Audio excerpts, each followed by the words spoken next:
Hi guys. Today is, let's see, Monday, March 25th. That's probably not even visible. I don't have on my Fitbit because I got a surprise. I got an Apple Watch and it's charging. Okay, so let's see. Today I went in and I did my EKG.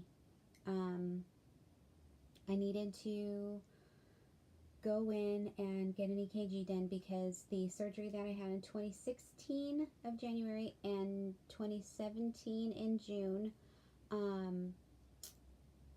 I experienced bradycardia during my surgeries. My heart rate went as low as 42 beats per minute. So they just wanted to give me an EKG, you know, test and make sure I'm okay. I don't know if I'll get those results or when I'll get them. I was checking my my Kaiser thing app, whatever, and nothing yet. I moved my iPad out of the holder, so hopefully the audio is much better. You guys will have to let me know. If not, I'll have to figure something else out. I might have to start recording on my iMac in my office, and that's okay if I have to do that there. I'm going to be reorganizing my office probably tomorrow, so I've made it an absolute disaster area.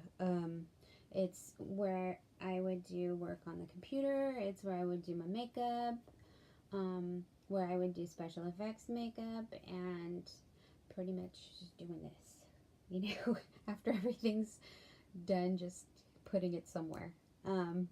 So I need to get in there and rearrange. But yeah, EKG is done. My lab work is done.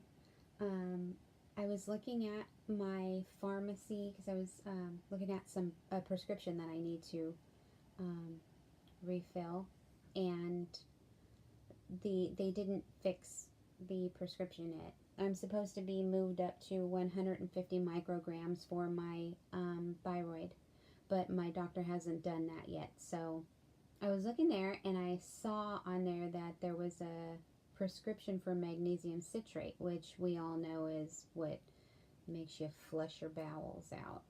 And they didn't mention anything about a bowel flush in my pre-op. So I messaged the doctor that I talked to and I asked her if, you know, if, oh, I burnt that battery, I'm sorry.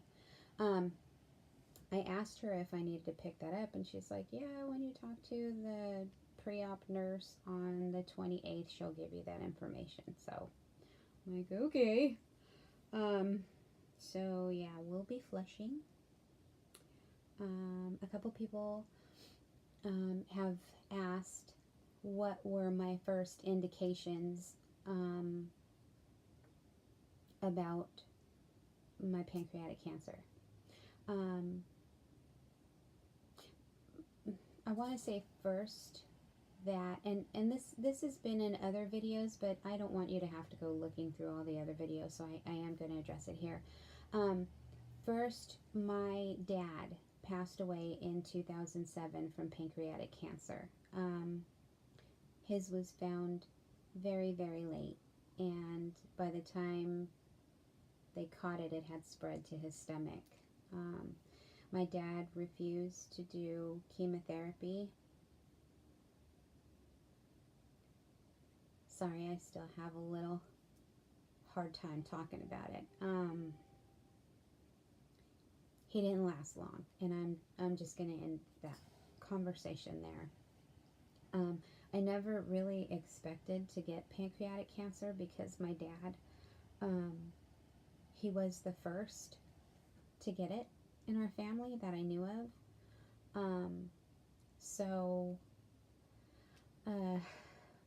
when my first indication that something was wrong with me was in January of 2018.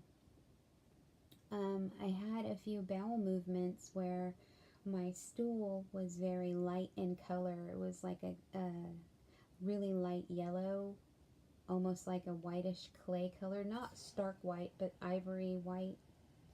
And they floated. They didn't sink to the bottom of the bowl. So I went in and I spoke to my doctor, not my primary care, because there was a bunch of drama with that. If you want to know like the entire whole story, go back to the very first video on this channel. But I went to see a doctor, and she put in a stool test, and that came back as malnutrition. I wasn't absorbing the nutrition from the foods that I was eating. And she, referred me to a gastroenterologist. Well, he did a CT, he did an ultrasound. No, sorry, he did a CT and he did an MRI, and they didn't find anything. So his thought was that I had pancreatitis, which made no sense because I had no pain. I mean, no matter how many times he pushed on it in the front, went behind me, pushed on it in the back where my pancreas was, there was no pain. So he gave me a prescription called Creon, and I'll show you what the pills look like. These are pancreatic enzymes, and I take one before, where's the camera? Oh, I take one before I eat, and those little balls in there help me absorb the nutrition from all the foods that I eat.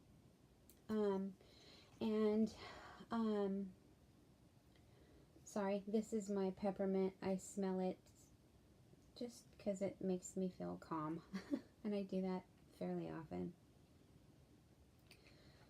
Love that.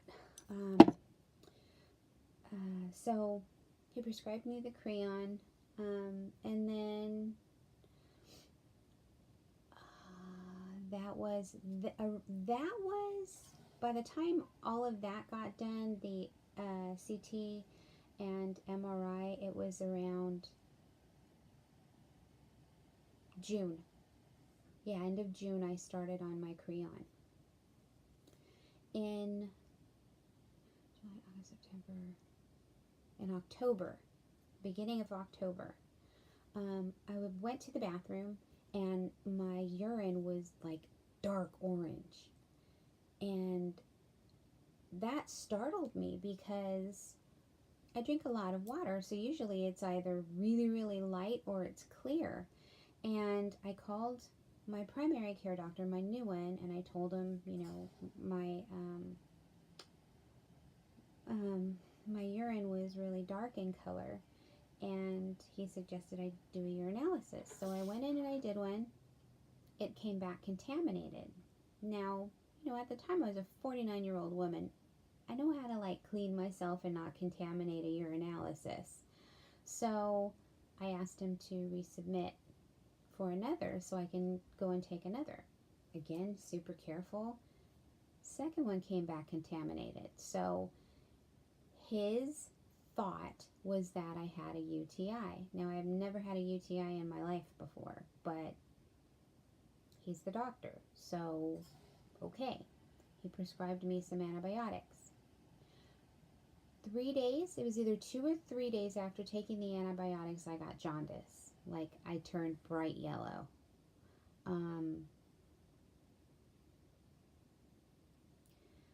Sorry. I just remembered when my dad had jaundice and turned bright yellow.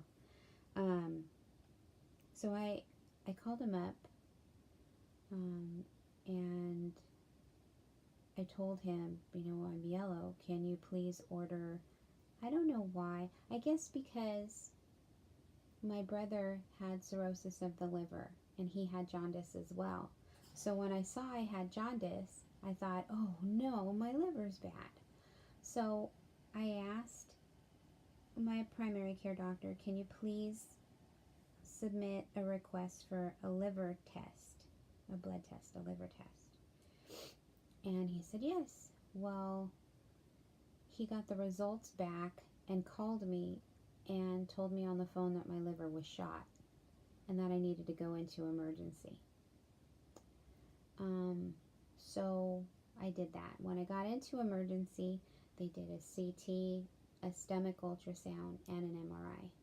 And the doctor who I talked with, when I first came in there, she said,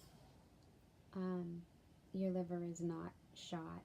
It looks like you have a gallstone in your gallbladder, and you may have a blockage due to a gallstone. We're going to do an ERCP, or they put a camera. I know the ERCP that I had done in Sacramento, they actually take a biopsy and they place the stent. This one, they were just going to go in to, check things out and put in a stent so that my bile duct would be cleared. When they went in, they didn't find a gallstone. They found the cancer. And they put in plastic stents.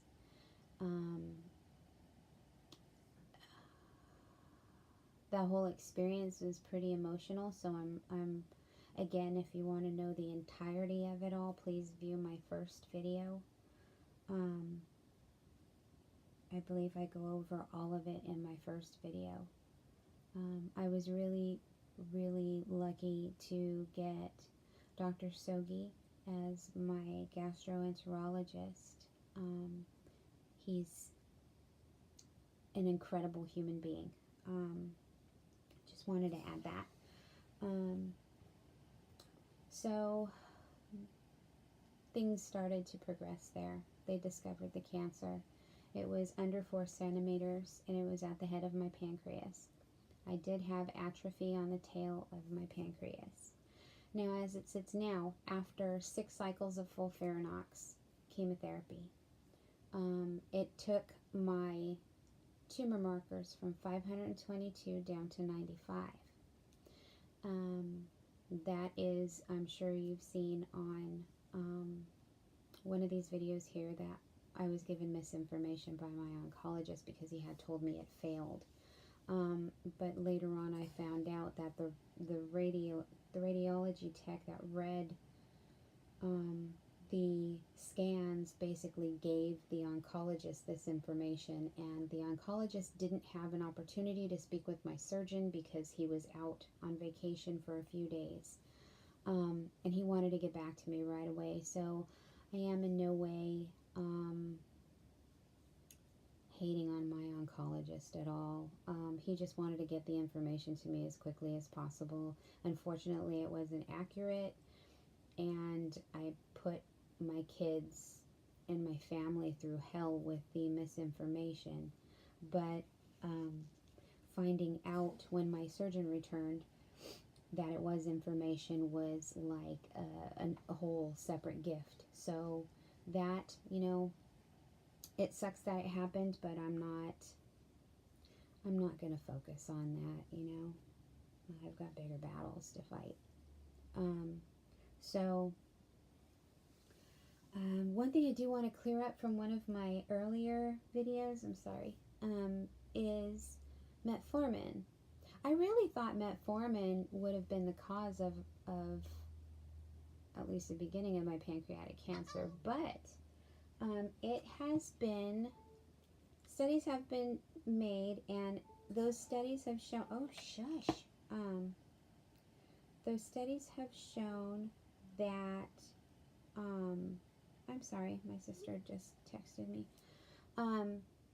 metformin actually helps to cure certain cancers. So there's going to be like a repackaging of metformin to help with those specific cancers. So yeah.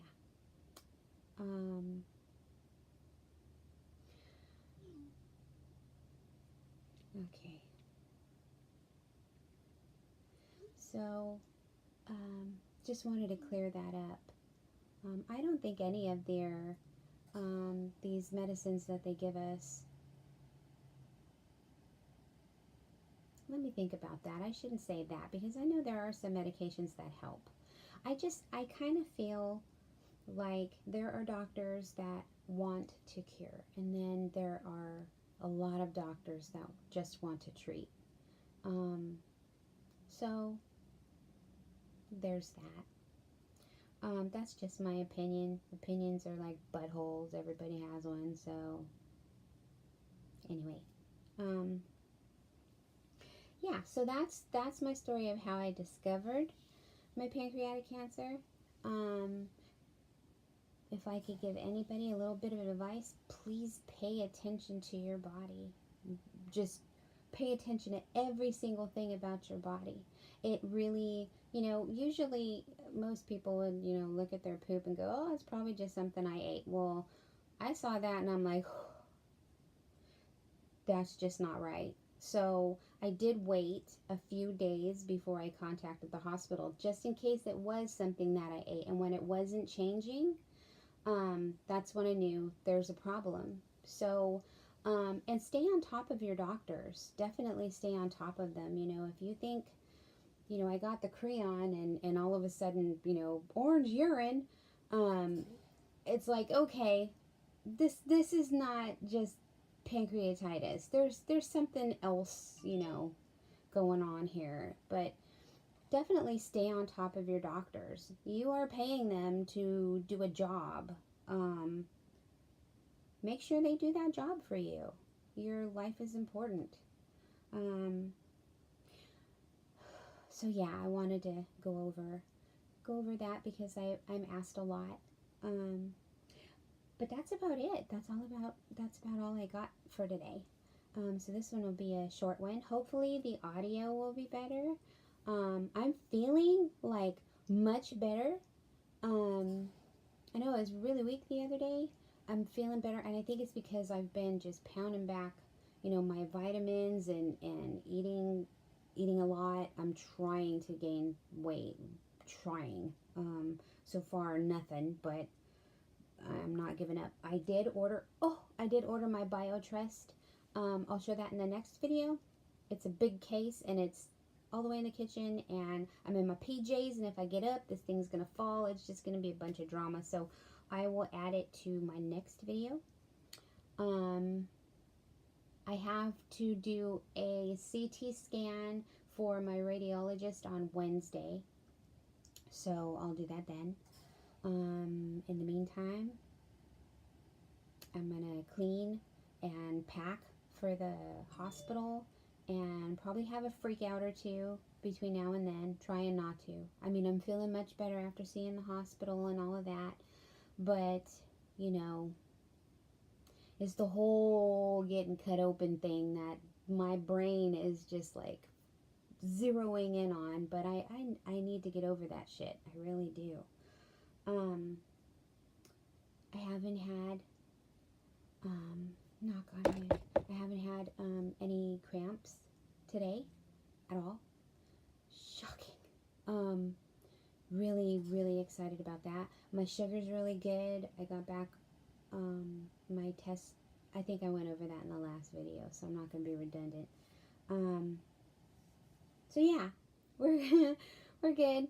I might make a video tomorrow if I hear anything, or I might make a video when I come back from my CT scan from radiation, just to let you guys know what information I found out, what they were able to see from the before and the after. I think the swelling has probably subsided quite a bit, so hopefully, they'll share those results with me. I'll definitely ask. So that's it.